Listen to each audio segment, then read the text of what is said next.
Hola, hola, ¿cómo están? Espero que estén muy, pero muy bien. Arriba mi gente positiva, mi nombre es Julio Ávila de lemprende.com. Hoy hablaremos de Divergente. De la fecha de publicación hablaremos, número de ejemplares vendidos y un poco más de la escritora. En este mismo video adjunto una entrevista de esta joven escritora. Acompáñenme.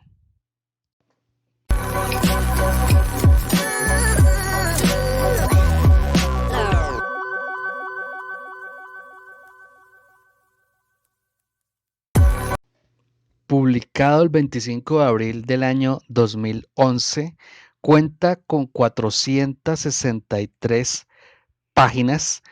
Bueno, la novela se ambienta en la ciudad de Chicago, Estados Unidos, pero con la diferencia de que es una Chicago futurista y destruida, que sobrevive solo al ser dividida en un sistema de facciones creado para controlar la paz entre los ciudadanos.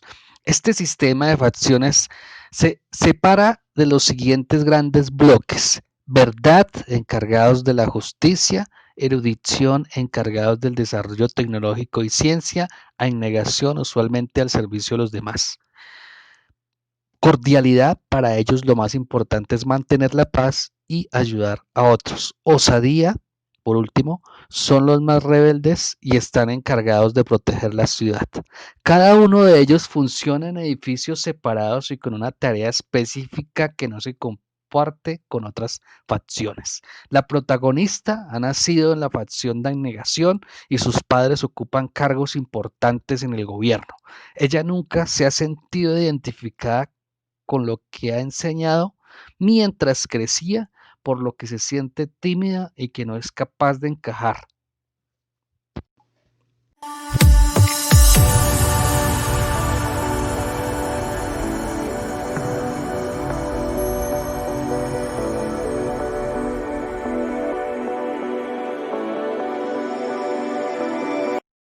Veronica, it's a pleasure to meet you. Nice to meet Get you. to talk about who invented those characters. But what I enjoy about books is that every reader can build his own imagination on what the characters look like. So, Right. for you as a writer, does the film match your expectations as to what they're gonna be? Well, I think it does in a lot of ways, in surprising amount of ways, Yeah. actually. Yeah, the whole vibe of the world that they're living in is very close to how I imagined it, like kind of retro future with, like why in the future would we use buttons to open mirrors, but we do. Yeah, so in that sense it matched very much, but a lot of things were very surprising too, which I liked because it was kind of like a way to rediscover the story for me. It's been a while since I wrote it, and it's really cool to see someone else's interpretation of it. How important is it for you to be, I mean, I've interviewed all the actors. For them, it was very important that they had you as a reference, that they could ask you all sorts of questions.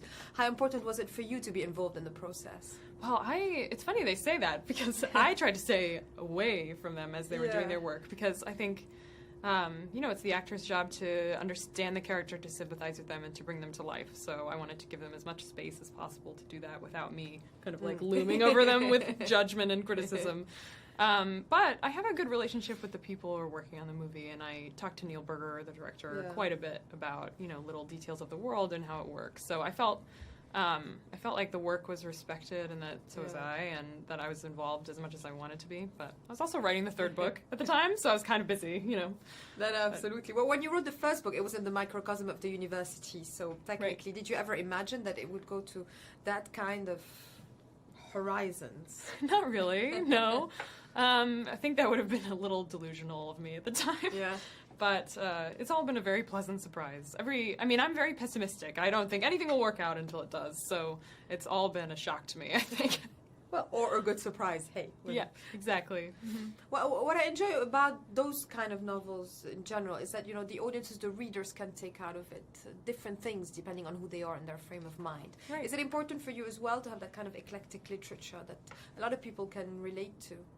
I think that is important. Yeah, and I You know, I hope that no single message emerges from the book. You know, sometimes people ask me, like, what I want to say, you know, with my work, and I'm always like, I'm afraid of saying something like that. Because they forget that a lot of the writing is also unconscious. It's also informed by who you are, and it's not always, doesn't always have an agenda, basically. Right, and now I reread, and I learn so much about the person I was when I wrote it, and what I was struggling with at the time. It seems very clear to me, you know, what kind of life situation I was in, and I had no idea at the time. It was not on purpose, so you're right, it's very unconscious. How much are you looking forward to the next two now that your trilogy is complete? And you're writing the other point of view, right? Theo's. Yes. Tobias's. Yeah. Yeah, just a few stories, not like a full-length thing. But that'll be out in July here, But I'm looking forward to seeing it. Yeah, I think the other books pose a lot more, like very interesting challenges for movie making. So, I mean, the hope is that they'll make them, first of all, but I'm really interested to see how they do it, if they do. How much of a movie lover are you in general? What movies have inspired your writing? I'm really into action movies, which should shock no one, I guess, considering this is an action movie, pretty much. Yeah, but very character-based, so yes, good medium. I think I like that balance, you know, when you get to watch an action movie where it's fun and you're excited, but you also get to know this person and to see, you know, the complexities of who they are. So I think in this sense, like, Divergent is a very good movie for me as a moviegoer. But I always liked kind of like sci-fi movies also. Like, I remember being obsessed with The Matrix when I was young. And superhero movies I'm into, Thank you so much. I look forward to seeing the rest. Thank you. Nice to meet you. Nice to meet you.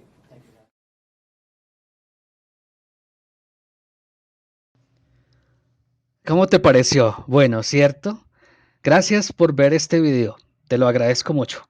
Si requieres un libro, pásate por mi sitio web, déjame un comentario del libro que necesitas y haré todo el esfuerzo por conseguírtelo y te lo hago llegar. Suscríbete a mi canal, me ayudarías mucho. Te recomiendo esta música para que disfrutes de tu lectura. La lectura es un buen hábito que todos debemos adquirir. Mejora tu escritura, te estimula mentalmente, te ayuda a relajarte, no es costoso ni complicado y amplía tu conocimiento. Mínimo, te recomiendo 30 minutos de lectura diaria. Te aseguro cómo cambiará tu vida.